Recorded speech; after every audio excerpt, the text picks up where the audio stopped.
நீ கிடைச்சா கண்டிப்பாக நீ பெஸ்ட்டாக பண்ணுவ, நீ வந்து ஜாப்பை கூட ரிசைன் பண்ணிக்கோ, இதையே ஃபுல் ஃபோர்ஸாக நீ ட்ரை பண்ணுன்னு சொல்ல போய் அவங்களும் வந்து ஜாபை ரிசைன் பண்ணிவிட்டு அடுத்து என்ன பண்ணலாம் அப்படிங்கிற மாதிரி யோசிச்சுட்டு இருக்க டைமில் தான் அந்த ஒன் டேலே வந்து இவங்களுக்கு வந்து ஃபோன் வருது.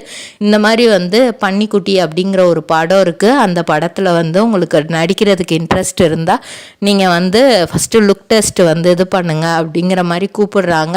ஸோ அங்கே வந்து இவங்க போன உடனே வந்து இவங்கள வந்து பார்த்துட்டு ஓகே நீங்களும் இந்த படத்தில் வந்து ஒரு ஒன் ஆஃப் த ஹீரோயின் அப்படின்னு சொல்லிட்டாங்க. படத்தோட ஹீரோ வந்து யோகி பாபு, கருணாகரன் இவங்கெல்லாம் நடிச்சிருப்பாங்க. ஸோ ரொம்பவே ஒரு காமெடியான வித்தியாசமான டோட்டலாக வந்து ஒரு சின்ன பன்னிக்குட்டியை வச்சு அந்த ட்ரிபிள் ட்ரேடிங் கம்பெனி எங்களிடம் பாக்கு மட்டை தயாரிக்கும் மிஷின் கிடைக்கும், அதற்கான ரா மெட்டீரியல்ஸையும் வருடம் முழுதும் நாங்களே சப்ளை செய்து வருகிறோம், நீங்கள் செய்யும் தட்டுகளை நாங்களே எடுத்துக்கொள்கிறோம், அதற்கான லோன் வசதியும் செய்து தருகிறோம்.